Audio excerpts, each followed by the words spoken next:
ഫിലിപ്പിൻ്റെ ഫോണിൽ അദ്ദേഹം സംസാരിച്ച ശേഷം ആ ഫോണാണ് എനിക്ക് ചെറിയാൻ ഫിലിപ്പ് കൈമാറുകയും അദ്ദേഹം ഈ സോളാർ വിഷയത്തെക്കുറിച്ചുള്ള സമരത്തെക്കുറിച്ചും അതിൽ സർക്കാർ ഏത് നിലയ്ക്കുള്ള ഒത്തുതീർപ്പിന് തയ്യാറാണെന്നും പ്രതിപക്ഷത്തിൻ്റെ ആവശ്യങ്ങൾ അംഗീകരിക്കാൻ തയ്യാറാണെന്നും ദയവ് ചെയ്ത് എന്തെങ്കിലും നിർദ്ദേശങ്ങളുണ്ടെങ്കിൽ അത് അറിയിക്കണമെന്നും CPM നേതൃത്വത്തെ തൻ്റെ ഈ മനോഗതം അറിയിക്കണമെന്നും അദ്ദേഹം ആവശ്യപ്പെടുകയാണ് ചെയ്തത്, നിർദ്ദേശിക്കുകയാണ് ചെയ്തത്. അല്ലാതെ ജോൺ മുണ്ടക്കയത്തെ ഞാൻ വിളിക്കുകയോ തിരുവഞ്ചൂർ രാധാകൃഷ്ണനെ ഞാൻ വിളിക്കുകയോ ചെയ്യുന്ന സംഭവമില്ല. അപ്പം ഇതിൽ ജീവിക്കുന്ന ഒരു ദൃക്സാക്ഷിയാണ് ചെറിയാൻ ഫിലിപ്പ്. അദ്ദേഹം ഇന്ദിരാഭവനിലുണ്ടാവും. ജോൺ മുണ്ടക്കയത്തിൻ്റെ അടുത്ത സുഹൃത്തു കൂടിയായിരിക്കാം, തിരുവഞ്ചൂർ രാധാകൃഷ്ണൻ്റെ അടുത്ത സുഹൃത്തും കൂടിയാണ്. നിങ്ങൾ പത്രപ്രവർത്തകർക്ക് നേരിട്ട് ചെറിയാൻ ഫിലിപ്പെ വിളിച്ച് അന്വേഷിക്കാവുന്നതാണ്. മാത്രമല്ല അന്നത്തെ കോൾ ലിസ്റ്റുകളൊക്കെ എടുത്തു കഴിഞ്ഞാൽ ഞാനീ പറയുന്നത് വളരെ കൃത്യമായിട്ട് സാക്ഷ്യപ്പെടുത്തുകയും ചെയ്യും. എവിടെ നിന്നാണ് ഈ ജോൺ മുണ്ടക്കയത്തിന് ഈ കഥ കിട്ടിയതെന്ന് എനിക്കറിയില്ല. പിന്നെ പലരും പറയാറുണ്ട് വിരമിക്കുന്ന പത്രപ്രവർത്തകർക്ക് ഒരു പുസ്തകമൊക്കെ എഴുതി ഒരു ലൈം ലൈറ്റ് ഉണ്ടാക്കണം, അതൊരു രീതിയാണെന്ന്. പക്ഷേ ആ ഒരു പട്ടികപ്പെടുത്ത ഒരാളൊന്നും അല്ല ജോൺ മുണ്ടക്കയൻ. ഒരു പക്ഷേ അദ്ദേഹം ഒരു മേക്ക് ബിലീഫ് വേൾഡിൽ പെട്ടതായിരിക്കാം, അല്ലെങ്കിൽ തിരുവഞ്ചൂർ രാധാകൃഷ്ണൻ അദ്ദേഹത്തെ ബ്രീഫ് ചെയ്തുകൊണ്ടോ അല്ലയോ എനിക്കറിയില്ല. എനിക്ക് അദ്ദേഹത്തിനോടൊരു അലോഹ്യമില്ല. എന്താ കാരണം എന്ന് വെച്ചാൽ അദ്ദേഹം പറഞ്ഞതിൽ പകുതി ശതമാനം ശരിയാണ്. അപ്പം ഒരു പത്രപ്രവർത്തകൻ ഇന്നത്തെ കാലഘട്ടത്തിൽ പാതി ഭാഗമെങ്കിലും വസ്തുത പറഞ്ഞ സ്ഥിതിക്ക് അദ്ദേഹത്തെ അനുമോദിക്കുകയും ചെയ്യണം.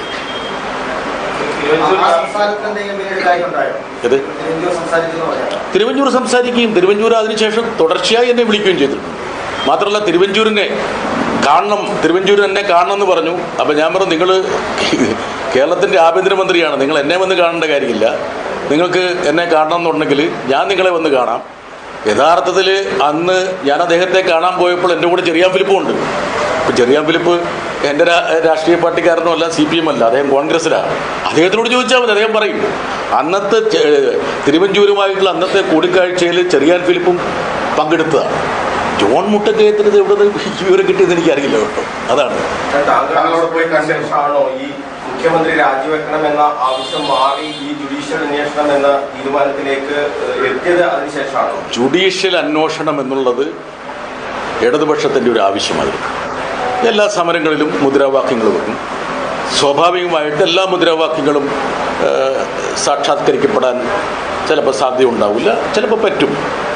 CPM നേതൃത്വം യുക്തമായിട്ടൊരു തീരുമാനമെടുത്തു. അത് മാത്രമല്ല, അദ്ദേഹം പറയാത്തൊരു കാര്യം കൂടി ഞാൻ പറയാം. എന്താ കാരണം എന്ന് വെച്ചാൽ തിരുവഞ്ചൂർ അതിനുശേഷം എന്താണ് CPMൻ്റെ അഭിപ്രായമെന്ന് ചോദിക്കാൻ CPM നേതൃത്വവുമായിട്ട് ബന്ധപ്പെടുകയും CPM കൃത്യമായ ഒരു കാര്യം പറഞ്ഞു. ജുഡീഷ്യൽ അന്വേഷണം പരസ്യമായി പ്രഖ്യാപിക്കുക മാത്രമല്ല, ജുഡീഷ്യൽ അന്വേഷണത്തിൻ്റെ പരിഗണനാ വിഷയങ്ങളിൽ മുഖ്യമന്ത്രിയുടെ ഓഫീസിനെ ഉൾപ്പെടുത്തണം എന്നുള്ളത് CPMൻ്റെ നിലപാടായിരുന്നു. ആദ്യം വൈമുഖ്യം കാണിച്ചു, തിരുവഞ്ചൂർ വൈമുഖ്യം കാണിച്ചു. അതിനുശേഷം തിരുവഞ്ചൂർ എന്നോട് പറഞ്ഞു, എനിക്ക് മാത്രം എടുക്കാൻ കഴിയുന്നൊരു തീരുമാനമല്ല ഇത്, അതുകൊണ്ട് താങ്കൾ ദയവ് ചെയ്ത് മുഖ്യമന്ത്രിയെ കൂടി ഒന്ന് കാണണം, എൻ്റെ കൂടെ വരണമെന്ന് അദ്ദേഹം അഭ്യർത്ഥിക്കുകയാണ് ചെയ്തത്. മുഖ്യമന്ത്രിയായിട്ടുള്ള കൂടിക്കാഴ്ച ഞാൻ നടത്തി, തിരുവഞ്ചൂരും ഉണ്ടായിരുന്നു. അതിനകത്ത് യാതൊന്നും മറച്ചു വെക്കാനില്ല. എവിടെയാണ് ഈ ജോൺ മുണ്ടക്കയെ? പക്ഷേ ജോൺ മുണ്ടക്കയെ വന്ന് മനോരമ പത്രത്തിൻ്റെ ബ്യൂറോ ചീഫല്ലേ, ഇത്രയും വിലപ്പെട്ട വിവരങ്ങൾ കിട്ടിയ ആ പത്രത്തിന് കൊടുക്കണ്ടേ? ആ പത്രം എങ്ങനെയായിരിക്കും ജോൺ മുണ്ടക്കയത്തെ സമീപിക്കുന്നത്? ഇപ്പം ഒരു പത്രത്തിൻ്റെ ബ്യൂറോ ചീഫായിട്ടുള്ള ഒരാൾക്ക് ഇത്രയും വിലപ്പെട്ട വിവരങ്ങൾ കൈ കിട്ടിയിട്ട് ആ പത്രത്തിൽ ഒരു എക്സ്ക്ലൂസീവ് വാർത്ത പോലും നൽകിയില്ല എന്നൊരു ചിന്തയായിരിക്കില്ലേ സ്വാഭാവികമായിട്ടും മനോരമയ്ക്കുണ്ടാവുക. അത് മാത്രമല്ല, ജോൺ മുണ്ടക്കയത്തെ പോലെ പരിണതപ്രജ്ഞനായിട്ടുള്ളൊരു മാധ്യമപ്രവർത്തകൻ ഇത്രയും വിലപ്പെട്ട വിവരങ്ങൾ ഇത്രയും മാസങ്ങൾ വർഷങ്ങൾ ഇങ്ങനെ മനസ്സിൽ വെക്കാൻ പാടുള്ളൂ. അദ്ദേഹം ജോലി ചെയ്യുന്ന സമയത്തിന് അത് ആ പത്രത്തിന് നൽകേണ്ടതല്ലേ? അത് ഏതെങ്കിലും വാരികയ്ക്ക് കൊടുക്കേണ്ട കാര്യമാണോ? അപ്പോൾ അതൊക്കെ എനിക്കറിയില്ല എന്തുകൊണ്ടാണ്. ഞാൻ അദ്ദേഹത്തെ കുറ്റപ്പെടുത്തുന്നില്ല. പക്ഷേ ഞാനീ പറഞ്ഞതിനൊക്കെ ഒരു തെളിവുണ്ട്. തെളിവ് മറ്റാരുമല്ല, സാക്ഷാൽ ചെറിയാൻ ഫിലിപ്പാണ്. അതായത് ഈ വിഷയത്തിൽ ഇടപെട്ടിട്ടുണ്ട്, മുഖ്യമന്ത്രിയെ കണ്ടിട്ടുണ്ട്, തിരുവഞ്ചൂരിന്റെ അഭ്യർത്ഥന പ്രകാരം തിരുവഞ്ചൂർ കൺവേ ചെയ്ത കാര്യം ഞാൻ CPM നേതൃത്വത്തെ അറിയിച്ചിട്ടുണ്ട്. സ്വാഭാവികമാണ്. ഞാൻ പാർട്ടിയുടെ പ്രവർത്തകരാണ്, പാർട്ടിയോടൊപ്പം നിൽക്കുന്ന ആളാണ്, കൈരളി ചാനലിൻ്റെ മാനേജിംഗ് ഡയറക്ടറാണ്. അത് പാർട്ടി നേതൃത്വത്തെ അറിയിച്ചിട്ടുണ്ട്. പാർട്ടി നേതൃത്വം യുക്തമായ തീരുമാനമെടുക്കും. തീർച്ചയായിട്ടും. എന്താ കാരണം എന്ന് വെച്ചാൽ അവർക്ക് പല കാര്യങ്ങളും പറയാനുണ്ടെന്ന് പറയുമ്പോൾ അവർക്ക് പറയാനുള്ളത് എന്താണെന്ന് കേൾക്കുക എന്നാണ് പറയുന്നത്. സ്വാഭാവികമല്ലേ? ഇപ്പം കേരളത്തിലെ മുഖ്യമന്ത്രിക്ക് ചില കാര്യങ്ങൾ പറയാനുണ്ട് ഇപ്പോൾ. പക്ഷേ CPM-ന്റെ എനിക്ക് നൽകിയിട്ടുള്ളൊരു നിർദ്ദേശം വളരെ വ്യക്തമായി. ജുഡീഷ്യൽ അന്വേഷണം മാത്രം പോരാ, ജുഡീഷ്യൽ അന്വേഷണത്തിൻ്റെ പരിഗണനാ വിഷയങ്ങളിൽ മുഖ്യമന്ത്രിയുടെ ഓഫീസ് ഉൾപ്പെടണമെന്ന് പറഞ്ഞു. നിങ്ങളൊന്നും കൂടി പരിശോധിച്ച് നോക്കുക.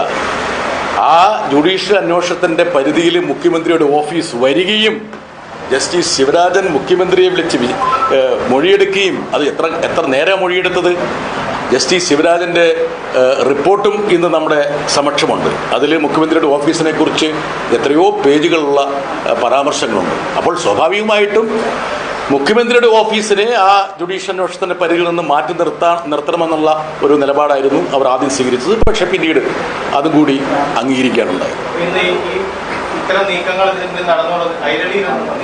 ഏത് ഇല്ല, ഇത് പിന്നെ ഞാനവിടെ പോയതൊരു മാധ്യമപ്രവർത്തകൻ എന്ന നിലയിലില്ല.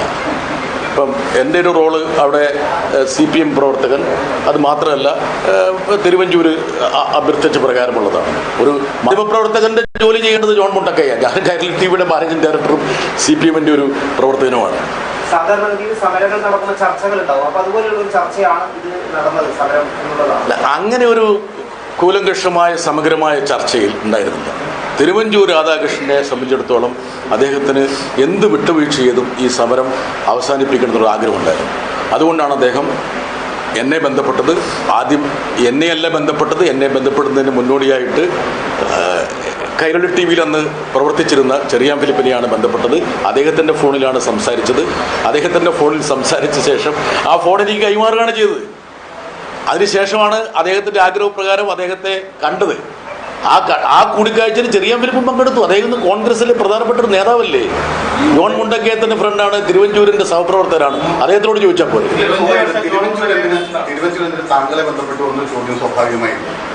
അന്ന് പാർട്ടി നേതാക്കളെല്ലാം സമരത്തിലാണ്, വലിയ പ്രക്ഷോഭത്തിൻ്റെ പാതയിലാണ്. മാത്രമല്ല കൈരളി TV പാർട്ടി നേതൃത്വമായിട്ട് ചേർന്ന് പ്രവർത്തിക്കുന്ന ഒരു സ്ഥാപനമാണ്.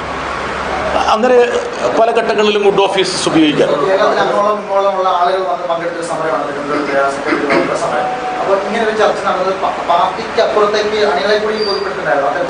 പാർട്ടി നേതൃത്വം യുക്തമായൊരു തീരുമാനമെടുത്തല്ലോ.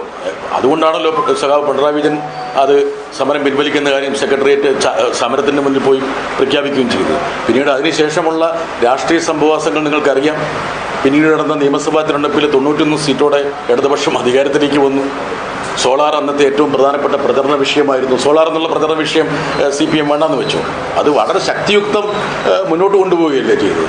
ആ സമരം അവിടെ നിന്ന് പിൻവലിക്കുമ്പോൾ തന്നെ ഈ പറഞ്ഞ ജുഡീഷ്യൽ അന്വേഷണത്തിൻ്റെ പശ്ചാത്തലത്തിലും മുഖ്യമന്ത്രിയുടെ ഓഫീസ് ഉൾപ്പെടെയുള്ള കാര്യങ്ങളിൽ ജുഡീഷ്യൽ അന്വേഷണം ഉണ്ടാകുമെന്നുള്ള ഉറപ്പിൻ്റെ പേരിലാണ് ഒരു സമരം പിൻവലിക്കുന്നത്. രാജി ഓഫ് കോഴ്സ്, അതായത് രാജി എന്നുള്ളൊരു മുദ്രാവാക്യം മുഴക്കരുത്. ഈ സ്പെസിഫിക് ആയിട്ടുള്ള ചർച്ചയിൽ എത്രത്തോളം മുന്നോട്ട് പോകാം, എത്രത്തോളം അവർക്ക് അക്കോമഡേറ്റ് ചെയ്യാൻ പറ്റും, ഇങ്ങനെയുള്ള കാര്യങ്ങളാണ് ചർച്ച ചെയ്യുന്നത്.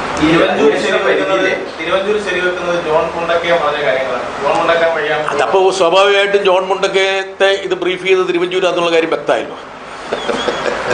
അത് വ്യക്തമായല്ലോ. തിരുവഞ്ചൂരിന്റെ ഒരു സ്ക്രിപ്റ്റ് ആയിരിക്കും ജോൺ മുണ്ടക്കയം പറയുന്നത്. ഞാൻ പറഞ്ഞല്ലോ, അതായത് റിട്ടയർ ചെയ്ത മാധ്യമപ്രവർത്തകർ പുസ്തകങ്ങൾ ഇറക്കുന്ന ഒരു പതിവുണ്ട്. ഇനി സ്വാഭാവികമായിട്ടും നിങ്ങളെല്ലാവരും ആ പുസ്തകം വാങ്ങില്ലേ എന്തൊക്കെ പറഞ്ഞെന്നറിയാൻ വേണ്ടി. എനിക്ക് നാട്ടുകടപ്പല്ലേ, അതിന് കുഴപ്പമില്ല, ഞാൻ അദ്ദേഹത്തിന് കുറ്റപ്പെടുത്തുന്നില്ല. പക്ഷെ മനോരമയ്ക്കൊരു വലിയൊരു ഗ്രീവൻസ് ഉണ്ടാവും. എന്നാ കാരണം വെച്ചാൽ തങ്ങളുടെ ബ്യൂറോ ചീഫ് ഇത്രയും വിലപ്പെട്ട വിവരങ്ങൾ മനസ്സിൽ സൂക്ഷിച്ചിട്ട് ആ പത്രത്തിലൊരു എക്സ്ക്ലൂസീവായിട്ട് അടിച്ചിട്ടില്ലോ എന്നുള്ളൊരു പരാതി അവർക്കുണ്ടാകും. ഞാൻ പറഞ്ഞല്ലോ, ഞാൻ CPM-ന്റെ പ്രതിനിധിയായിട്ട് പോയതാണ്, മാധ്യമപ്രവർത്തകനായിട്ട് പോയതല്ല എന്ന് പറഞ്ഞല്ലോ. ഞാൻ CPM-ന്റെ ഒരു പ്രവർത്തകനാണ്. ഞാനൊരു മാധ്യമപ്രവർത്തകന്റെ റോളിലല്ല.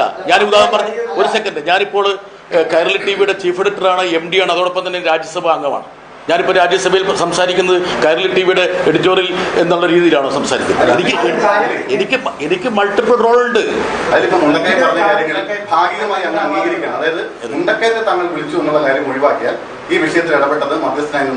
അല്ലല്ല, അതിനകത്ത് ഒരുപാട് തെറ്റുകളുണ്ട്. എന്താ കാരണം എന്ന് വെച്ചാൽ നിങ്ങൾ ആ ഡേറ്റുകളൊക്കെ എടുത്ത് നോക്ക്. അതായത് എന്താ ക്യാബിനറ്റ് എടുത്ത തീരുമാനമല്ലേ എന്ന് പറഞ്ഞു. ഏത് ക്യാബിനറ്റ് എപ്പോൾ എടുത്തിരിക്കുന്ന തീരുമാനം, എപ്പോഴെടുത്ത തീരുമാനം? കേൾക്ക്, എവിടെ നിങ്ങൾ എടുത്തു നോക്ക്. ജുഡീഷ്യൽ അന്വേഷണത്തിന് ഉമ്മൻചാണ്ടി പല സമരവും പല അവസാനിപ്പിക്കാൻ വേണ്ടി പല തീരുമാനങ്ങളും പറയും.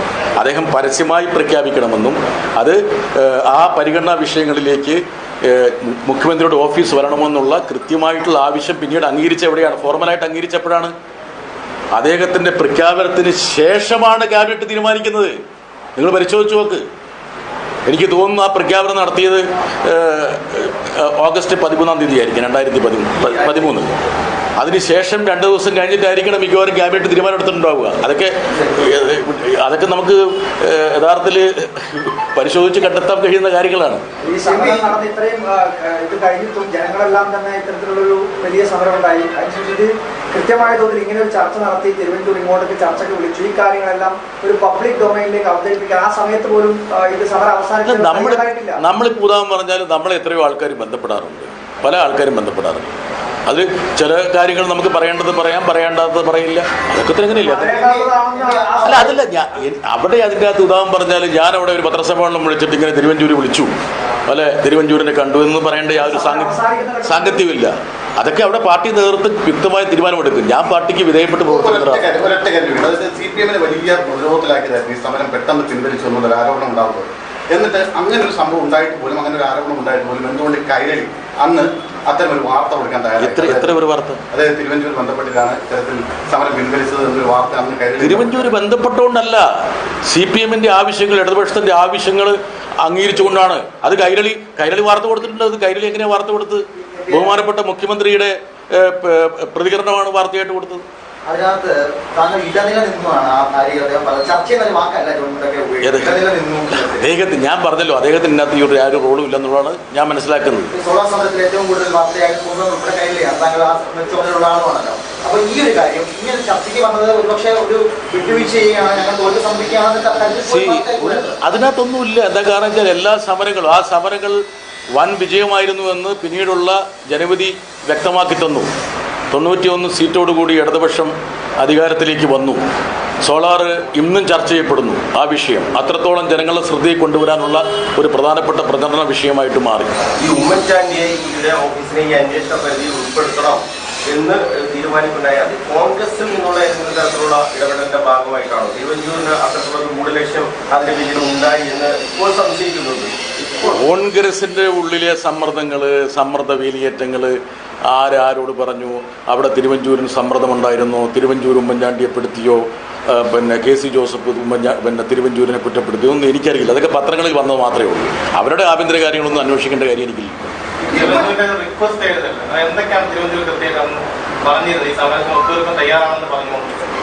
തിരുവഞ്ചൂർ ആഭ്യന്തരമന്ത്രി എന്ന നിലയിൽ സ്വാഭാവികമായിട്ടും ഈ സമരം ഒത്തുതീർപ്പാക്കാൻ എന്ത് വിട്ടുവീഴ്ചയ്ക്കും തയ്യാറാണ് എന്ന് അദ്ദേഹം പറഞ്ഞതിന് എനിക്കൊരു അത്ഭുതമൊന്നുമില്ല. എന്താ കാരണം വെച്ചാൽ അദ്ദേഹം ആഭ്യന്തരമന്ത്രിയല്ലേ. അദ്ദേഹത്തിൻ്റെ ആ പദവി അദ്ദേഹത്തിന് നൽകുന്ന ഉത്തരവാദിത്വം കൊണ്ടായിരിക്കും അദ്ദേഹം പറഞ്ഞിട്ടുണ്ടാവുക. ആ വിട്ടുവീഴ്ചയിൽ ഏതെങ്കിലും TP ചന്ദ്രശേഖരൻ പദവുമായി ബന്ധപ്പെട്ട എന്തെങ്കിലും കാര്യങ്ങൾ ഉണ്ടായിരുന്നു? അന്വേഷണം നമുക്കിവിടെ അവസാനിപ്പിക്കാം എന്നെങ്കിലും ആ രീതിയിലുള്ള എന്തെങ്കിലും സംസാരങ്ങളൊക്കെ ഉണ്ടായിരുന്നു? നമ്മുടെ മാധ്യമപ്രവർത്തനവും അതുപോലെ രാഷ്ട്രീയ നിരൂപണങ്ങളൊക്കെ നല്ല ഭാവനയുള്ളതാകുന്നത് കൊണ്ട് ഇങ്ങനെയൊക്കെ പല കാര്യങ്ങളും നിങ്ങൾക്ക് വേണം ചിന്തിക്കാം. അന്നത്തെ ഒരു കാര്യം കൂടി ഉമ്മൻചാണ്ടി അന്ന് വാർത്താ സമ്മേളനം നടത്തി പറഞ്ഞത് മുഖ്യമന്ത്രിയുടെ ഓഫീസ് അന്വേഷണ പരിധിയിൽ വരില്ല എന്നാണ് പറഞ്ഞത്. അതായത് ജുഡീഷ്യൽ അന്വേഷണം പ്രഖ്യാപിക്കാം എന്ന് പറഞ്ഞ് നടത്തിയ വാർത്താ സമ്മേളനത്തിൽ ഉമ്മൻചാണ്ടി പറഞ്ഞിരുന്നു മുഖ്യമന്ത്രിയുടെ ഓഫീസ് അതിൽ വരില്ല. എന്നിട്ടും പക്ഷേ സമരം CPM പിൻവലിച്ചു. അപ്പൊ താങ്കൾ പറഞ്ഞത് പൂർണ്ണമായി ഉമ്മൻചാണ്ടി വാക്ക് പാലിച്ചു. ഉമ്മൻചാണ്ടി പിന്നീട് വാക്ക് പാലിക്കേണ്ട വന്നു. പക്ഷെ അത് പറഞ്ഞില്ലല്ലോ ഒന്നും. ഇത് അദ്ദേഹം പറഞ്ഞില്ലോ എന്നുള്ളതല്ലോ. അദ്ദേഹം വാക്ക് പാലിക്കേണ്ട വന്നു. വാക്ക് പാലിക്കാൻ UDF നേതൃത്വം നിർബന്ധിതമായി. അതാണ് മനസ്സിലാക്കേണ്ടത്. അദ്ദേഹം ഉദാഹരണം പറയും. ഇപ്പം തിരുവഞ്ചൂര് ടെലിവിഷൻ ചാനലിൽ പറഞ്ഞതായിട്ട് ഞാൻ കേട്ടു. അതായത് ക്യാബിനറ്റ് ഓൾറെഡി പ്രഖ്യാപിച്ചതല്ലേ ജുഡീഷ്യൽ അന്വേഷണം. അങ്ങനെയാണ് പിന്നെ എന്തിനാ 2 ദിവസം കഴിഞ്ഞിട്ട് ക്യാബിനറ്റ് ഇത് അപ്രൂവ് ചെയ്തത്? അപ്പം അങ്ങനെ പല ആൾക്കാരും പല ഈ രീതിയിലുള്ള പ്രയോഗങ്ങൾ നടത്തും. അതായത് തിരുവഞ്ചൂരുമായി ഒരു ധാരണയിലായിരുന്നു CPM ആയി. അതിനുശേഷമാണ് അത് ഔദ്യോഗികമായി പിന്നീട് തിരുവഞ്ചൂരുമായിട്ടുള്ള ധാരണ. തിരുവഞ്ചൂര് ഒരു നിർദ്ദേശം വെച്ചു. തിരുവഞ്ചൂര് നിർദ്ദേശം ഞാൻ കൺവേ ചെയ്തു. CPM-ന്റെ നിർദ്ദേശം സ്വാഭാവികമായിട്ടും വളരെ സ്പഷ്ടമായിരുന്നു. ജുഡീഷ്യൽ അന്വേഷണം പ്രഖ്യാപിക്കുകയും മുഖ്യമന്ത്രിയുടെ ഓഫീസിനെ അതിൻ്റെ പരിധിയിൽ കൊണ്ടുവരണമെന്ന് കൃത്യമായി പറഞ്ഞു. ആദ്യം ഒരു വൈമുഖ്യമുണ്ടായിരുന്നു. പക്ഷേ പിന്നീട് ഉമ്മൻചാണ്ടി, എനിക്ക് തോന്നുന്നു ഉമ്മൻചാണ്ടി തിരുവഞ്ചൂരും കുഞ്ഞാലിക്കുട്ടിയൊക്കെ ആയിട്ട് ആലോചിച്ച ശേഷമാണ് അതും കൂടി അംഗീകരിക്കാൻ തീരുമാനിച്ചത്. തിരുവഞ്ചൂർ അംഗീകരിച്ചതിന് ശേഷമാണോ അത് സമരം പിൻവലിച്ചത്? അതായത് തിരുവഞ്ചൂർ കഴിഞ്ഞ് ഉമ്മൻചാണ്ടി വന്നില്ലേ അതിന്റെ പിക്ചറിലേക്ക് വീണ്ടും തിരുവഞ്ചൂർ എന്ന് പറഞ്ഞു. മാത്രമാണ്, അതായത് മുഖ്യമന്ത്രിയുടെ ഓഫീസിൽ അതിന്റെ പരിധിയിൽ കൊണ്ടുവരാൻ സുനിലെ എത്ര വട്ടം ഞാൻ പറഞ്ഞു. അതായത് തിരുവഞ്ചൂർ സ്വാഭാവികമായിട്ട് ഉമ്മൻചാണ്ടിയെ കൂടി അത് അപ്രൈസ് ചെയ്തിട്ടുണ്ടാവില്ലേ? അത് മാത്രമല്ല, ഉമ്മൻചാണ്ടി അപ്രൈസ് ചെയ്യും, ഉമ്മൻചാണ്ടിയെ ഞാനും കൂടി കാണണമെന്നും അത് കൃത്യമായിട്ട് നിങ്ങൾ എന്താണ് CPM ആവശ്യം, ഇടതുപക്ഷത്തിൻ്റെ ആവശ്യമെന്ന് ഉമ്മൻചാണ്ടിയെ കൂടി ധരിപ്പിക്കണം. എന്താ കാരണം വെച്ചാൽ അദ്ദേഹത്തിൻ്റെ സ്വന്തം നിലയ്ക്ക് മുഖ്യമന്ത്രിയുടെ ഓഫീസിനെ ഈ പറഞ്ഞ അന്വേഷണത്തിൻ്റെ പരിധിയിലേക്ക് കൊണ്ടുവരും എന്നുള്ള കാര്യം സമ്മതിക്കാൻ വിഷമമുണ്ടാവും. അതുകൊണ്ട് ഇങ്ങനെ ഒരു നിർദ്ദേശവും കൂടി ഇടതുപക്ഷം വെച്ചിട്ടുണ്ട് എന്നുള്ള കാര്യം നേരിട്ട് ഉമ്മൻചാണ്ടി കേട്ടോട്ടോ അദ്ദേഹം വിചാരിച്ചിട്ടുണ്ടാവും. അത് സ്വാഭാവികമല്ലേ? അതല്ലെങ്കിൽ ഉമ്മൻചാണ്ടി നാളെ പിന്നെ വിചാരിക്കില്ലേ എന്തിനാണ് ഈ ഒരു നിബന്ധനയും കൂടി അംഗീകരിച്ചത് തിരുവഞ്ചൂരിൽ?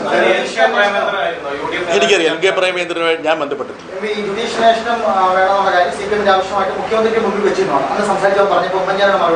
ഉമ്മൻചാണ്ടി അത് സമ്മതിക്കുകയും അത് പ്രഖ്യാപിക്കാമെന്ന് പറഞ്ഞു. അതുപോലെ മുഖ്യമന്ത്രിയുടെ ഓഫീസിനെയും ഈ പറഞ്ഞ ജുഡീഷ്യൽ അന്വേഷണത്തിന്റെ പരിധി കൊണ്ടുവരണമെന്ന് പറഞ്ഞതും അത് അംഗീകരിച്ചു. എന്താണ് CPM തീരുമാനിച്ച പ്രകാരമല്ലേ പിണറായി വിജയൻ അവിടെ പ്രഖ്യാപിച്ചത്? ഒത്തുതീർപ്പല്ല, അല്ലല്ല, ഒരുപാട് നിങ്ങൾ പറയുന്ന പോലെയല്ല ഇത്. ഞാനൊരു മാധ്യമ പ്രവർത്തനമല്ല, ഞാൻ പറഞ്ഞ എന്താണെന്നുള്ള കാര്യം കൃത്യമായിട്ട് അറിയില്ല. ഒന്ന്, തിരുവഞ്ചൂർ രാധാകൃഷ്ണനാണ് ഇങ്ങോട്ട് ബന്ധപ്പെടുന്നത്. അതിന് കൃത്യമായ സാക്ഷി കോൺഗ്രസിൻ്റെ സമ്മേളിതനായ നേതാവ് ശ്രീ ചെറിയാൻ ഫിലിപ്പാണ്. അദ്ദേഹത്തിൻ്റെ ഫോണിലാണ് തിരുവഞ്ചൂർ രാധാകൃഷ്ണൻ വിളിക്കുന്നത്. ആദ്യത്തെ കൂടിക്കാഴ്ചയിൽ ചെറിയാൻ ഫിലിപ്പും പങ്കെടുത്തിരുന്നു. 2, ഈ പറഞ്ഞ ജുഡീഷ്യൽ അന്വേഷണം പ്രഖ്യാപിച്ചാൽ മാത്രം പോരാ എന്നും ആ ജുഡീഷ്യൽ അന്വേഷണത്തിൻ്റെ പരിധിയിലേക്ക് മുഖ്യമന്ത്രിയുടെ ഓഫീസ് വരണമെന്നുള്ള നിബന്ധന കൂടി മുന്നോട്ട് വെച്ചു. വൈമുഖ്യത്തോടെയാണെങ്കിലും പിന്നീട് അത് അംഗീകരിച്ചു. പിന്നീട് നടന്ന അന്വേഷണത്തിൽ മുഖ്യമന്ത്രിയുടെ ഓഫീസ് കൂടി ഉൾപ്പെട്ടു. സമഗ്രമായ റിപ്പോർട്ടാണ് ജസ്റ്റിസ് ശിവരാജൻ നൽകിയത്. ഇതൊക്കെ യാഥാർത്ഥ്യമല്ലേ? അപ്പോൾ അതും ഇതുമായിട്ട് എന്താ ബന്ധം? ഒരാൾ ചോദിക്കും. അഴിമതി എന്ന പോലെ കേരളം ഇതുപോലെ ചർച്ച ചെയ്ത അഴിമതി ആരോപണമില്ലായിരുന്നു, നിങ്ങളുടെ സമരം ആ തരത്തിലായിരുന്നു. അപ്പൊ അതിനെ ഇങ്ങനെ ഒത്തുതീർപ്പിലൂടെ ചർച്ചയിലൂടെ അവസാനിപ്പിക്കുമ്പോൾ ജനങ്ങൾക്ക് CPM നേതൃത്വം കൃത്യമായിട്ട് അത് സംബന്ധിച്ചൊരു തീരുമാനമെടുക്കുകയും പിന്നെ LDF ചർച്ച ചെയ്തിട്ടുണ്ടാകാം. അത് പിണറായി വിജയൻ പ്രഖ്യാപിച്ചില്ല. അതൊക്കെ CPM നേതൃത്വം പറയേണ്ട കാര്യങ്ങൾ. ഞാനിപ്പോൾ എൻ്റെ പരിമിതമായൊരു വിഷയമാണ്. എന്താ കാരണം എന്ന് വെച്ചാൽ ഇപ്പം എനിക്കിപ്പോൾ ഇതിൻ്റെ എല്ലാ കാര്യങ്ങളും, അതായത് CPM എന്തുകൊണ്ട് തീരുമാനിച്ചു, എന്തുകൊണ്ട് തീരുമാനിച്ചില്ല, അണികളോട് എന്ത് പറഞ്ഞു, എന്ത് പറയണമായിരുന്നു, ഇതൊക്കെ എനിക്ക് പറയാൻ പറ്റും. അതൊക്കെ CPM നേതൃത്വം അത് സ്വാഭാവികമായിട്ട് പറഞ്ഞില്ല. അത് മാത്രമല്ല, ആ തീരുമാനത്തിൻ്റെ ശരിയും തെറ്റൊക്കെ പിന്നീട് 2016 നടന്ന തെരഞ്ഞെടുപ്പിൽ കൃത്യമായിട്ട് വെളിപ്പെട്ട് വന്നില്ലേ? അത് മാത്രമല്ല, ആ ജുഡീഷ്യൽ അന്വേഷണത്തിൻ്റെ റിപ്പോർട്ട് നിങ്ങളുടെ മുമ്പിലില്ലേ? അതിൻ്റെ ഉള്ളടക്കം നിങ്ങൾക്ക് വായിച്ചുകൂടെ? അതിലേക്ക് മുഖ്യമന്ത്രിയുടെ ഓഫീസ് വന്നില്ലേ?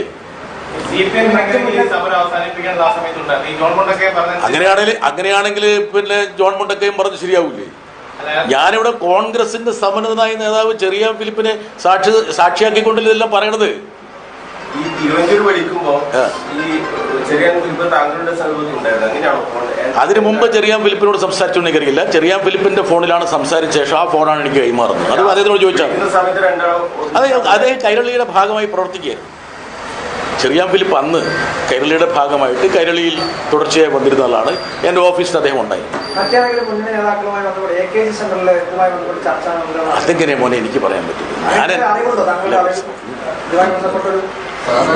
എനിക്ക് എൻ്റെ അറിവിൻ്റെ പരിധിയിലുള്ള കാര്യങ്ങളല്ലേ ഞാൻ പറയാൻ പറ്റുള്ളൂ. എനിക്കും നിങ്ങളൊക്കെ ചെയ്യുന്ന പോലെ ഭാവനാസമ്പന്നമായ രീതിയിലൊന്നും പറയാൻ പറ്റില്ല.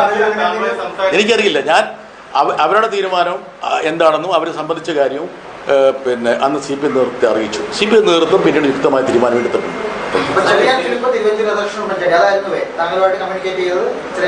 അതല്ല, അതിനുശേഷം തിരുവഞ്ചൂരുമായിട്ടുള്ള കൂടിക്കാഴ്ച ശേഷം തിരുവഞ്ചൂരിൻ്റെ താല്പര്യപ്രകാരമാണ് ഞാൻ ഉമ്മൻചാണ്ടിയെ കണ്ടത്. അന്ന് ഉമ്മൻചാണ്ടിയെ കാണുമ്പോൾ അന്ന് തിരുവഞ്ചൂരിനെ കൂടാതെ കുഞ്ഞാലിക്കുട്ടി അവിടെ ഉണ്ടായിരുന്നു. അദ്ദേഹത്തിന് അറിയാം, അദ്ദേഹത്തിനോട് ചോദിച്ചാൽ മതി. എനിക്കറിയില്ല. സഹകുടീരിയായിട്ടുള്ള അദ്ദേഹം സംസാരിച്ചാൽ എനിക്കറിയില്ല. സംസാരിച്ചിട്ടുണ്ടാകാം, ഉണ്ടാകാതിരിക്കും. മുഖ്യമന്ത്രിയുടെ രാജി എന്ന ആവശ്യം അംഗീകരിച്ചില്ലെങ്കിൽ കൂടി സമരം അവസാനിപ്പിക്കാമെന്ന് CPM തീരുമാനിച്ചിരുന്നു. CPM അവരുമായിട്ട് അവർക്ക് എന്താണ് അവരുടെ മുമ്പിൽ വെക്കേണ്ട നിർദ്ദേശം എന്താണെന്നത് സംബന്ധിച്ച് എന്നോട് പറഞ്ഞപ്പോൾ ഈ കൃത്യമായ 2 നിർദ്ദേശങ്ങളാണ് പറഞ്ഞത്. 2 നിർദ്ദേശങ്ങളാണ്. മുഖ്യമന്ത്രിയെ കൂടിക്കാഴ്ച കുഞ്ഞാലിക്കുട്ടി സാഹിബ് ഉണ്ടായിരുന്നു. മുഖ്യമന്ത്രിയെ കാണുമ്പോൾ കുഞ്ഞാലിക്കുട്ടി ഉണ്ടായിരുന്നു, തിരുവഞ്ചൂർ രാധാകൃഷ്ണൻ ഉണ്ടായിരുന്നു. ഇതൊക്കെ വളരെ കൃത്യമായിട്ട് പറയാം. എന്താ കാരണം വെച്ചാൽ ഈ രണ്ടാൾക്കാരും ഇന്നുണ്ട്. ഞാൻ മാത്രം ഉണ്ടായിരുന്നു കൂടിക്കാഴ്ചയിൽ. അതായത് ഈ പറഞ്ഞ ജുഡീഷ്യൽ അന്വേഷണം മാത്രം പോരാ, ജുഡീഷ്യൽ അന്വേഷണത്തിൻ്റെ പരിധിയിലേക്ക് മുഖ്യമന്ത്രിയുടെ ഓഫീസ് കൂടി വരണമെന്നുള്ളതാണ് CPM നേതൃത്വത്തിൻ്റെ നിലപാട്, അല്ലെങ്കിൽ ഇടതുപക്ഷ നിലപാട് എന്നുള്ള കാര്യം ഞാൻ അവരെ അറിയിക്കും.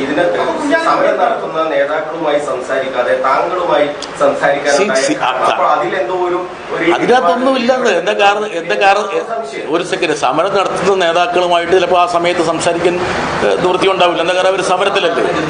അല്ല, അങ്ങനെയൊക്കെ ഒരു സെക്കൻഡ്, അങ്ങനെയൊക്കെ ഒരുപാട് ചർച്ചകൾ നടക്കുമല്ലോ. ഇത് പറഞ്ഞുകൊണ്ടല്ല, ഞാനിത് പറയേണ്ട കാര്യമില്ലല്ലോ. യഥാർത്ഥത്തിൽ എന്താണ് CPM-ന്റെ ഒരാവശ്യം കൃത്യമായിട്ട് പറയുന്നു, ആവശ്യം അംഗീകരിക്കുന്നു, അതോടുകൂടി അതാണ് സംഭവം.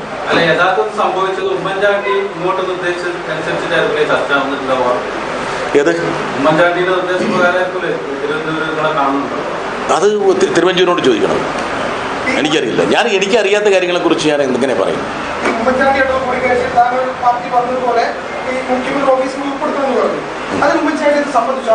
സമ്മതിച്ചു കൃത്യമായി തിരുവഞ്ചൂരിനറിയാം. അത് മാത്രമല്ല, പിന്നീട് അതേ ഏത് വാക്കുകളിലാണത് പത്രക്കാരോട് അത് എക്സ്പ്രസ് ചെയ്തതെന്ന് എനിക്കറിയില്ല. പക്ഷേ പിന്നീട് അത് പ്രാബല്യത്തിൽ വരികയും ചെയ്തു. അത് നമുക്കെല്ലാം അറിയാവുന്ന കാര്യമല്ലേ. അതുകൊണ്ടല്ലേ ഉമ്മൻചാണ്ടിയെ വിളിച്ചിട്ട് ജസ്റ്റിസ് ശിവരാജൻ മൊഴി എടുത്തത്. അല്ലെങ്കിൽ അദ്ദേഹം സമ്മതിച്ചില്ലായിരുന്നെങ്കിൽ അതിലേക്ക് വരുമായിരുന്നു.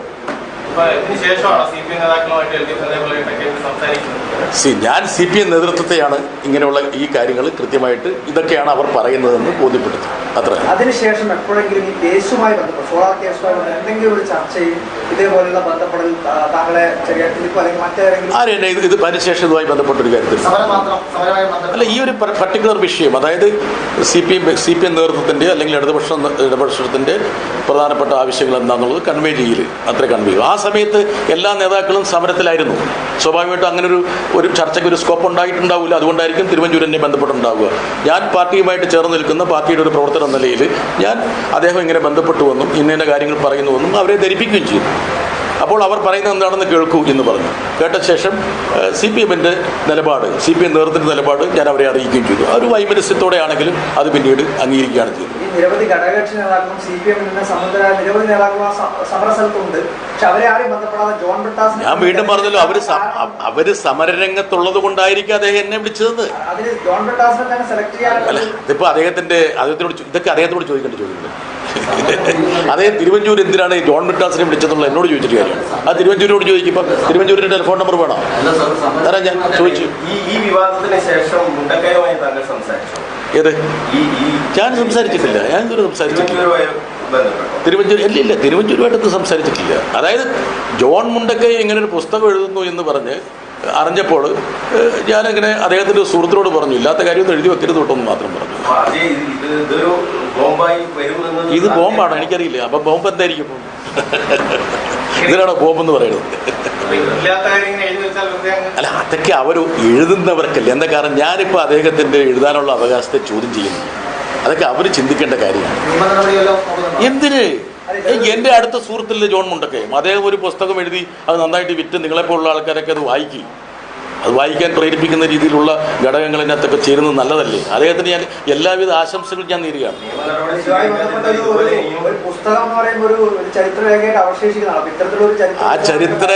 ആ ചരിത്രരേഖയിലെ പിഴവല്ലേടോ ഞാനിപ്പോ പത്രസമ്മേളനത്തിലൂടെ പറഞ്ഞു തരുന്നത്.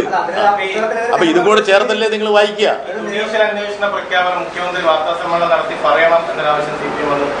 ഓഫ് കോഴ്സ് പരസ്യമായി പ്രഖ്യാപിക്കണമെന്നുണ്ടായിരുന്നു. അല്ലാതെ പിന്നീട് പരിഗണിക്കാമെന്നുള്ളതല്ല. പരസ്യമായി പ്രഖ്യാപിക്കും. പരസ്യമായി പ്രഖ്യാപിച്ച ശേഷമാണ് ഈ സമരം പിൻവലിക്കുന്നത് സംബന്ധിച്ചുള്ള തീരുമാനം പ്രഖ്യാപിക്കുന്നത്. അതൊക്കെ നിങ്ങൾക്ക് അതൊരു കാര്യം ചെയ്താൽ മതി. ആ 2013 ഓഗസ്റ്റിലെ സംഭവവാസങ്ങളൊന്ന് പരിശോധിച്ച് നോക്കിയാൽ നിങ്ങളുടെ ചോദ്യങ്ങളിൽ പലതും ഒഴിവാക്കാൻ പറ്റും. സർ, അതല്ലേ ഞാൻ നിങ്ങളോട് വീണ്ടും പറഞ്ഞത്. യഥാർത്ഥത്തിൽ സംഭവിച്ചത് എന്താണെന്നുള്ള കാര്യം നിങ്ങളുടെ മുമ്പിലുണ്ട്.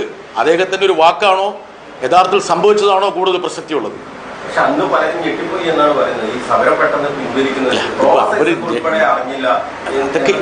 ഒന്നാമത്തെ കാര്യം, നിങ്ങളുടെ ഞെട്ടലില്ലായ്മയ്ക്കൊന്നും മറുപടി പറയാനുള്ള ഒരു ബാധ്യത ഇരിക്കില്ലല്ലോ. നിങ്ങൾ ഞെട്ടുകയോ ഞെട്ടാതിരിക്കുകയോ ചെയ്യും, അത് കുഴപ്പമില്ല. ഓക്കെ. നേരത്തെ പറഞ്ഞ ഒരു കാര്യം തന്നെ മുഖ്യമന്ത്രി വാർത്താ സമ്മേളനത്തിൽ ആവർത്തിച്ചു. അതിനുശേഷം വലിയൊരു സമരം പിൻവലിക്കാം. നേരത്തെ അദ്ദേഹം ഞാൻ കേട്ടത് ഒരു ചാനലിൽ, ഏത് ചാനലാണെന്ന് അറിഞ്ഞില്ല, അതിൽ തിരുവഞ്ചൂർ പറയുന്നുണ്ട് ഞങ്ങളുടെ ക്യാബിനറ്റ് ഓൾറെഡി തീരുമാനിച്ചതാണ്. ക്യാബിനറ്റ് ഓൾറെഡി തീരുമാനിച്ചാണെങ്കിൽ പിന്നെ മുഖ്യമന്ത്രിയുടെ പരസ്യ പ്രഖ്യാപനത്തിന് ശേഷം 2 ദിവസം കഴിഞ്ഞ് ക്യാബിനറ്റ് എന്തിനാണ് ഈ തീരുമാനം എടുത്തത്? നേരത്തെ എടുത്ത തീരുമാനമല്ലേ? ഇതൊക്കെ യഥാർത്ഥത്തിൽ ഉണ്ടല്ലോ, ചരിത്രത്തിൻ്റെ ഭാഗമല്ലേ. ക്യാബിനറ്റ് എടുക്കുന്ന തീരുമാനം, പ്രത്യേകിച്ച് ഉമ്മൻചാണ്ടി ക്യാബിനറ്റിൽ എനിക്ക് തോന്നുന്നു പത്രക്കാർ കൂടി പങ്കെടുക്കാറുണ്ടല്ലേ ചില സമയത്ത്? അതുണ്ടായിരുന്നു, പത്രക്കാർ പങ്കെടുക്കാറുണ്ടോ? ആ രീതിയിൽ ക്യാബിനറ്റ് നടക്കുന്ന സമയത്ത് അങ്ങനെ ഒരു തീരുമാനം ക്യാബിനറ്റ് എടുത്തെങ്കിൽ അത് വരില്ലേ? അങ്ങനെ എടുത്തിട്ടുണ്ടെങ്കിൽ പിന്നീട് എന്തിനാണ് അദ്ദേഹത്തിൻ്റെ പരസ്യ പ്രഖ്യാപനത്തിന് ശേഷം 2 ദിവസം കഴിഞ്ഞ്, എനിക്ക് തോന്നുന്നു 16-ാം തീയതി, ഇത് 13-ാം തീയതിയാണ് അദ്ദേഹം പരസ്യമായി രാവിലെ പ്രഖ്യാപിക്കുന്നത്. 16-ാം തീയതി എന്തിനാണ് ക്യാബിനറ്റ് ഈ പറഞ്ഞ പോലെ സോളാറിൽ ജുഡീഷ്യൽ അന്വേഷണം പ്രഖ്യാപിക്കാനുള്ള തീരുമാനമെടുത്തത്? നേരത്തെ പ്രഖ്യാപിച്ചിട്ടുണ്ടെങ്കിൽ ഇതൊക്കെ നിങ്ങളൊന്ന് പരിശോധിച്ച് നോക്ക്. പത്രപ്രവർത്തകരല്ലേ, ചെറുപ്പക്കാരല്ലേ, ഒന്ന് ഹോംവർക്ക് ചെയ്യേ. ഏത് അന്വേഷണവും എങ്ങനെ അന്വേഷണമൊക്കെ അബ്സ്ട്രാക്റ്റ് ആയിട്ട് പറയും. ഒരു തീരുമാനം സ്പഷ്ടമായിട്ട് വ്യക്തമായിട്ടല്ലേ പറയേണ്ടത്, അല്ലേ? ഉദാഹരണം പറഞ്ഞാൽ ഇപ്പം കർഷക സമരം നടക്കുന്നു, നിങ്ങളുടെ എല്ലാ പ്രശ്നങ്ങളും ഞങ്ങൾ പരിശോധിക്കും എന്ന് ബ്ലാങ്കറ്റായിട്ട് പറഞ്ഞാൽ മതിയോ? അതുകൊണ്ടല്ലേ ഇപ്പോഴും വീണ്ടും കർഷക സമരം നടന്നുകൊണ്ടിരിക്കുന്നത്. അപ്പോൾ ഇതിൽ കൃത്യമായ സ്പഷ്ടമായ വ്യക്തമായ കോൺക്രീറ്റ് ആയിട്ടുള്ള നിലപാട് അദ്ദേഹം പത്രസമ്മേളനത്തിൽ പ്രഖ്യാപിക്കണം. അദ്ദേഹം സ്വാഭാവികമായിട്ടും അന്നല്ലേ UDF നേതാക്കളുമായിട്ട് അദ്ദേഹം കൂടിക്കാഴ്ച നടത്തിയിട്ട് ഈ തീരുമാനം എടുത്തത്. അതിനു മുമ്പ് എടുത്തോ? യഥാർത്ഥത്തിൽ മുഖ്യമന്ത്രി ജുഡീഷ്യൽ അന്വേഷണം പ്രഖ്യാപിക്കുന്ന എപ്പോഴാണ്? ഈ സമരം തുടങ്ങിയ ശേഷമല്ലേ? തീർച്ചയായിട്ടും അറിയാം, തീർച്ചയായിട്ടും അറിയാം. അല്ല, അത് CPM നേതൃത്വത്തോട് ചോദിക്കേണ്ട കാര്യമില്ല. ഇത് അന്നത്തെ CPM-ന്റെ സംസ്ഥാന സെക്രട്ടറിയോട് ചോദിക്കും. ഉദാഹരണം പറഞ്ഞാൽ CPM-ഉം CPM-ന്റെ ഘടകകക്ഷികളും തമ്മിലുള്ള ആശയവിനിമയത്തെക്കുറിച്ച് ഞാൻ എങ്ങനെയാണ് കമന്റ് ചെയ്യുന്നത്? ഒരു സെക്കൻഡ്, എന്താ ചെറുപ്പക്കാരൻ്റെ പേരെന്താണോ? എടോ ഫെലിക്സ്, എനിക്ക് പറ്റുന്ന കാര്യങ്ങളല്ലേ പറയാൻ പറ്റുള്ളൂ ഫെലിക്സ്. ഉദാഹരണം പറഞ്ഞ CPM എന്താണ് ഘടകകക്ഷികളോട് പറഞ്ഞത്, ഏത് ഭാഷയിലാണ് പറഞ്ഞത്, അവരെ എങ്ങനെയാണ് ഇതിലേക്ക് കൊണ്ടുവന്നത്, ഇതൊക്കെ ഞാൻ എങ്ങനെയാ പറയുക? ഞാൻ എന്തായാലും ഈ പറഞ്ഞ പോലെ ഏതെങ്കിലും ഘടകകക്ഷി നേതാക്കളോ അല്ലെങ്കിൽ വ്യക്തികളോ പറഞ്ഞതിനോട് ഞാൻ പ്രതികരിക്കുമെന്ന് ഫെലിക്സിന് തോന്നുന്നുണ്ടോ? ഉണ്ടോടോ? ഇല്ല. ഓക്കെ, ചോദിക്കണ്ട.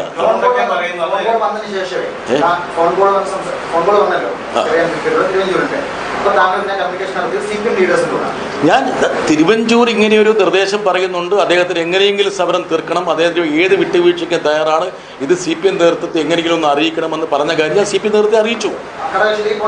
അല്ല, എനിക്ക് ഘടകകക്ഷികളുമായിട്ട് ബന്ധമില്ലല്ലോ. ഇത് ഫെലിക്സിന്റെ ചോദ്യം നീ വീണ്ടും ആവർത്തിക്കുക. രണ്ട് വിളികളാണ് അന്ന് സമരം തീർപ്പാകാൻ കാരണം. ഒന്ന് താങ്കളുടെ വിളി, ഒന്ന് പാർട്ടി പോലും നിയന്ത്രിക്കാൻ കഴിയാതെ പ്രകൃതിയുടെ വിളിയുന്നതാണ്. അത് അദ്ദേഹത്തിന്റെ ഭാവനയാണ്. ഇതൊക്കെ ഞാനൊരു കാര്യം പറയട്ടെ. ഇപ്പോൾ എൻ്റെ ഒരു സുഹൃത്തായിട്ടുള്ള ജോൺ മുണ്ടക്കയത്തിൻ്റെ പരാമർശങ്ങളെക്കുറിച്ചോ അല്ലെങ്കിൽ അദ്ദേഹം പുസ്തകത്തിൽ എഴുതിയതിനെക്കുറിച്ചോ അത് ശരിയാണ് തെറ്റാണ് എനിക്ക് അറിയാവുന്ന കാര്യങ്ങളല്ലേ പറയാൻ പറ്റുള്ളൂ. അദ്ദേഹം ഒരു മാധ്യമപ്രവർത്തകനാണ്, സർഗാത്മക എഴുത്തുകാരനാണ്, അദ്ദേഹം പല രൂപത്തിൽ എഴുതിയിട്ടുണ്ടാവും. ഞാൻ നിങ്ങളടുത്ത് ഞാൻ 4 വട്ടം പറഞ്ഞു, അത് മാത്രമല്ല ബാക്കി ഒരുപാട് ഘടകങ്ങളുണ്ടെന്ന് ഞാൻ പറഞ്ഞു. ഇത്രയും ക്യാമറയുടെ മുമ്പിൽ ഞാൻ പറഞ്ഞു. 35 വർഷമായിട്ട് മാധ്യമപ്രവർത്തനം നടത്തുന്ന ആളാണ് ഞാൻ. ഇത്രയും കാര്യം പറഞ്ഞിട്ട് നിങ്ങൾ വീണ്ടും അത് മാത്രമേ പറയുന്നു.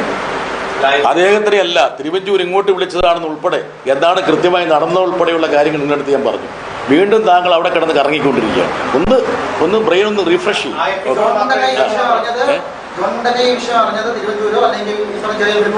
ആയിരിക്കും, അല്ല തിരുവഞ്ചൂർ വഴിയായിരിക്കും. എന്താ കാരണം വെച്ചാൽ ചെറിയാൻ ഫിലിപ്പ് എനിക്കറിയില്ല, ചെറിയാൻ ഫിലിപ്പോട് ചോദിച്ചാൽ മതി. എന്താ കാരണം വെച്ചാൽ ചെറിയാൻ ഫിലിപ്പും തിരുവഞ്ചൂരും ജോൺ മുണ്ടക്കയും ഒക്കെ നല്ല സുഹൃത്തുക്കളാണെന്നാണ് ഞാൻ മനസ്സിലാക്കുന്നത്. അവർക്ക് പരസ്പരം ആശയവിനിമയം നടത്താം. പിന്നെ നിങ്ങൾക്ക് ചോദിക്കാമെന്ന്. ഇപ്പോൾ ഇവിടുന്ന് ഈ പരിപാടി കഴിഞ്ഞ ഉടനെ ഒരു ഫോൺ എടുത്തിട്ട് ചെറിയാൻ ഫിലിപ്പിനോട് ചോദിക്കുക, ഇങ്ങനെ ജോൺ ബ്രിട്ടാസ് ഇങ്ങനെയൊക്കെ പറയുന്നുണ്ടല്ലോ, അത് ശരിയാണോ എന്ന് ചോദിക്കുക. അദ്ദേഹം ഇപ്പോൾ എന്തായാലും CPM-ന്റെ ഭാഗമല്ല, CPM-നെ നിരന്തരമായി നിതാന്തമായി വിമർശിച്ചുകൊണ്ടിരിക്കുന്ന ഒരാളാണ്. അദ്ദേഹത്തിനോട് ചോദിക്കും. അദ്ദേഹം ഇന്ദിരാഭവനിലുണ്ടാവും. നിങ്ങളുടെ ഒരു സഹപ്രവർത്തനെ ഒരു ക്യാമറയായിട്ട് അങ്ങോട്ട് വിടും. ഇടനില എന്നുള്ളതല്ലോ ഞാൻ പറഞ്ഞല്ലോ, ഞാൻ CPM-ന്റെ ഭാഗമായി പ്രവർത്തിക്കുന്ന ഒരാളാണ്. നിങ്ങൾക്ക് ഏതെങ്കിലും പദപ്രയോഗത്തിൻ്റെ മുകളിൽ ഇങ്ങനെ കറങ്ങണം എന്ന് ആഗ്രഹം ഉണ്ടെങ്കിൽ നിങ്ങൾ കറങ്ങിക്കോളൂ. ഞാൻ കൃത്യമായിട്ട് കാര്യങ്ങൾ പറഞ്ഞല്ലോ. മുഖ്യമന്ത്രിയുടെ രാജി ആവശ്യപ്പെട്ടായിരുന്ന സമരം അങ്ങനെ ഒരു സമരം ഫെലിക്സെ തനിക്ക് ഒരു സെക്കൻഡ് തനിക്ക് ചോദ്യങ്ങളില്ല, വെറുതെ വീണ്ടും വീണ്ടും ആവർത്തിച്ചുകൊണ്ടിരിക്കുകയാണ്. മുഖ്യമന്ത്രി രാജി ആവശ്യപ്പെട്ട് സമരം നടത്തും. അപ്പോ അപ്പുറത്തെ എതിർകക്ഷി പറയാണ് ഞങ്ങൾ ഒത്തുതീർപ്പിന് വേണ്ടി വരിക എന്ന് പറയുമ്പോൾ അതിൽ ഒത്തുതീർത്ത് ആ സമരം അവസാനിപ്പിക്കാൻ. ഫെലിക്സെ ഒരു സെക്കൻഡ്, ഞാൻ നിങ്ങളുടെ അടുത്ത് ആദ്യം തന്നെ പറഞ്ഞല്ലോ, ഓരോ രാഷ്ട്രീയ പാർട്ടിയും അവർ ഉയർത്തുന്ന മുദ്രാവാക്യങ്ങൾ വ്യക്തതയുണ്ടാവും. ആ മുദ്രാവാക്യങ്ങളിൽ എത്ര കണ്ട് സാധ്യമാകുമെന്നും എത്രയുണ്ട് പ്രായോഗികമാകുമെന്നും എത്ര കണ്ടാണ് അവർ അച്ചീവ് ചെയ്യേണ്ടതെന്ന് ആ ഒരു പാർട്ടി അവരുടേതായ രീതിയിൽ തീരുമാനിക്കുന്നുണ്ടാവും. അതിനെക്കുറിച്ച് അഭിപ്രായ പ്രകടനം നടത്താൻ ഞാൻ ആളല്ല എന്ന് ഞാൻ എത്ര വട്ടം താങ്കളെടുത്ത് പറഞ്ഞു. ഇനി ഞാൻ ഏത് ഭാഷയല്ല പറയേണ്ടത്? അല്ല, അത് ഞാനിപ്പോൾ ഒരു സെക്കൻഡ്, ഞാനിപ്പോൾ ഉദാഹരണം പറഞ്ഞാൽ അവിടെ നടന്ന കാര്യങ്ങളും യഥാർത്ഥത്തിൽ സംഭവിച്ച കാര്യങ്ങളാണ് പറയുന്നത്. ഞാൻ ഉദാഹരണം പറഞ്ഞാൽ അനുമാനിക്കുന്ന കാര്യങ്ങളും ഞാൻ ആഗ്രഹിക്കുന്ന കാര്യങ്ങളും പറയാൻ വേണ്ടിയല്ല പത്രസമ്മേളനം വിളിക്കുന്നത്. ഇത് കഴിഞ്ഞ് ഞാൻ പത്രസമ്മേളനത്തിന് ശേഷം ഫെലിക്സിനെ ഞാൻ വിളിച്ചിട്ട് ഞാൻ എൻ്റെ അനുമാനങ്ങൾ ഞാൻ പറഞ്ഞുതരാം. ഓക്കെ, ഈ അപ്രായോഗികമായിട്ടുള്ള മുഖ്യമന്ത്രിയുടെ രാജ്യം ആവശ്യം മുന്നിൽ കണ്ടുകൊണ്ട് തന്നെ ഞാൻ അപ്രായോഗികം ഞാൻ പറഞ്ഞു. അത് അപ്രായോഗികമല്ലാത്തത് അല്ല, ഓരോ പാർട്ടി അവർക്ക് യുക്തമായ തീരുമാനമെടുക്കും. അവർ ഉയർത്തുന്ന മുദ്രാവാക്യങ്ങൾ സ്വാഭാവികമായിട്ടും എത്ര കണ്ട് അതിൽ സ്റ്റിക്ക് ഓൺ ചെയ്യണം, എങ്ങനെയാണ് മുന്നോട്ട് കൊണ്ടുപോകേണ്ടതെന്നൊക്കെ തീരുമാനിക്കും. എത്രയോ സമരങ്ങൾ, എത്രയോ ഒരു കാര്യം ചോദിച്ചിട്ടുണ്ട്. ഇവിടെ പിണറായി വിജയൻ രാജിവെക്കണമെന്ന് എത്ര തവണ ആവശ്യപ്പെട്ടിട്ടുണ്ട് ഇവിടെ ആൾക്കാർ?